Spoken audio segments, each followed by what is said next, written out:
The stock market is soaring, with nearly every sector reaching all-time highs. The S&P 500, for instance, is just 3% below its record peak from December 6th and an astonishing 65% higher than the most recent 15% correction that occurred in the fall of 2022. Valuation metrics such as the Buffett indicator signal that the market has entered uncharted territory, appearing more overextended than ever. With this important ratio exceeding 208%, it's difficult to find words or comparisons that fully capture just how expensive the market is when measured against historical norms. So why would anyone buy an index fund like the S&P 500 when it's clear that the market is overvaluing the majority of stocks? In this video, we examine exactly that, answering this often confusing question by showcasing statements by two of the greatest investment minds of all time, Warren Buffett and Charlie Munger. But before we listen to their opinions, which may not be as straightforward as you think, we first need a bit of background. When most people think about long-term investing, most of the time they're talking about an investment philosophy known as dollar cost averaging. This philosophy is pretty simple. Buy a wide basket of stocks such as the S&P 500, consistently buying at set time intervals across a long period. This strategy is well documented and time tested. Even legendary investors like Buffett and Munger, who run their own publicly traded company, often advocate for this exact approach. While they stand to benefit from investors buying Berkshire Hathaway stock directly, their endorsement of broad dollar cost averaging highlights the strategy's reliability for almost everyone. I recommend the S&P 500 index fund, and have for a long time to people. And I've never recommended Berkshire to anybody because I don't want people to buy it because they think I'm tipping them into some side. Never. I mean, no matter what it was selling for. And you know, I've made it public. I'm on my death. There's a fund for my then widow, and 90% will go into an S&P 500 index fund and 10% of Treasury bills. On the other hand, I'm very happy having my future contributions to a group of charities that will be spread over 12 years or so after my death.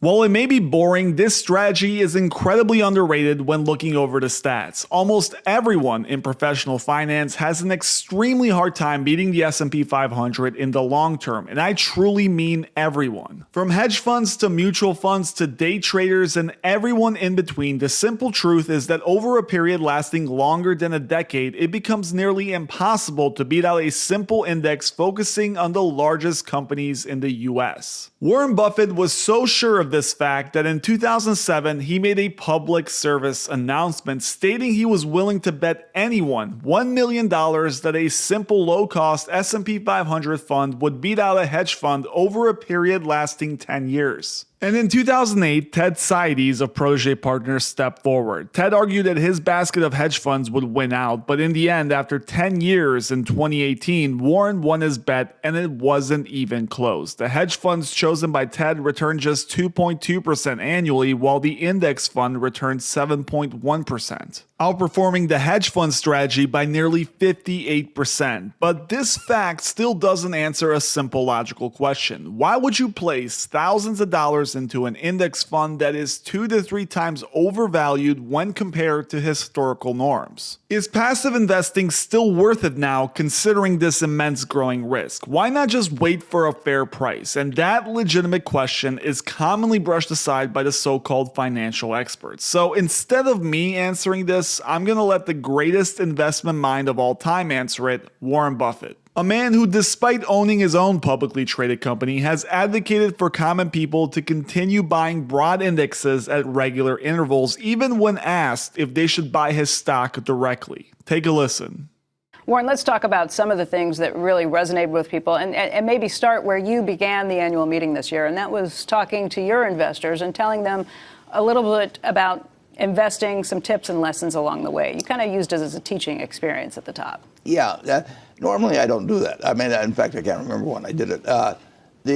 We just go right into questions and answers. But I really thought that maybe we were giving a little bit the wrong lesson because all the questions would naturally tend toward current events. And So this time I went back actually to 1942 when I bought my first stock as an illustration of all the things that have happened since 1942.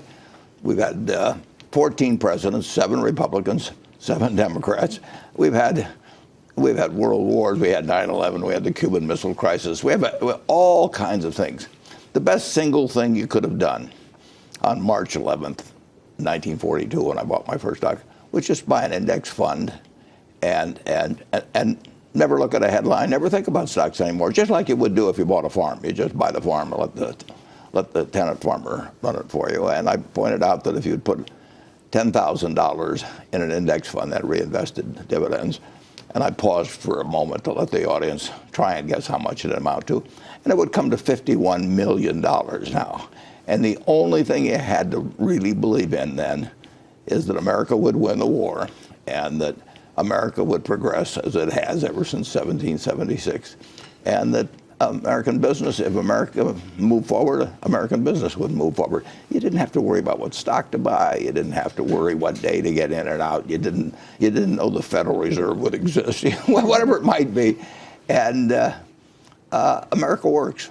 Now you might be thinking that's a crazy return, 51 million from just 10 grand. But with a bit of investigation, it becomes clear that Warren may have simply just gotten lucky with his choice of starting date. The central argument of this video is that buying into the market at its current levels doesn't make much sense given how overvalued it appears to be. Warren used March 11, 1942 as the starting point for his example, but let's take a closer look at what was happening in the market at that time. A quick glance at the Dow Jones chart from that period reveals why some might find this benchmark unfair. Just 4 years earlier, the market had hit a local peak before losing nearly half its value by 1942. World War II was in full swing and the Dow was at a significant low. So it's no surprise that the returns look extraordinary. Buffett essentially picked the bottom of the market as his starting point. In fact, the video we watched was from 2018. If we apply the same dates today, that $10,000 investment would now be worth an absurd $87 million. So really, his example is a questionable way to look at passive investing success. Maybe someone wouldn't be so lucky to invest at this critical moment in American economic history. But before you click away and call Warren a fraud, let's take one quick step back. Let's go back to August 1929, right before the biggest stock market crash in American history, the Great Depression. Let's say you invested $10K right here. Would you still see success? Well, as it turns out, yes, $10K invested in August of 1929 would give you $46 million today, a lot less than $87 million, but still wildly successful regardless. Now, it would be a psychological nightmare as it would have taken you around 16 years to see any sort of positive return. But regardless, given a long enough time frame, it would still be a success. And if that's not convincing enough, consider the impact of dollar cost averaging. This strategy becomes virtually unbeatable. Remember, in Buffett's example, we're simply assuming the money was left untouched in the index, specifically 10 grand, with dividends reinvested. But if we consistently added a set amount of money every month, dollar cost averaging, the returns become even more staggering. To illustrate just how powerful this approach can be, let's take a look at another striking example that drives this point home. Let's say you were unlucky again and decided to invest in the QQQ, which is essentially a low-cost ETF that tracks the NASDAQ 100. Keep in mind the NASDAQ is heavily tech-weighted. Now imagine you invested 10 grand on March 27, 2000, right before the dot-com bubble burst. Sounds grim, right? In the years following that date, the NASDAQ 100 plummeted by approximately 78%. But here's the key, you kept buying, adding $100 to your position every month. Despite investing at arguably the worst possible time, according to my data, by 2025, your portfolio would have grown to $322,000. That's an astonishing 15% annual return, even with such a rocky start. This very simple example just shows you that it really doesn't matter when you invest, even if you're investing at the top. As long as you're in a low-cost index fund focused on American companies and you continue to buy at regular intervals, history shows that you are likely to come out on top. Passive dollar cost averaging is undefeated in American history. Unless we end up like Iceland, Japan, or Greece, this strategy will likely remain unbreakable. And investing in these broad low-cost indexes at what seems to be an overvalued top hasn't been a big problem, at least historically, especially when you add in dollar cost averaging. Thank you guys for watching. As always, please make sure you hit that like and subscribe button and let me know in the comments what you think about the examples and Buffett's words.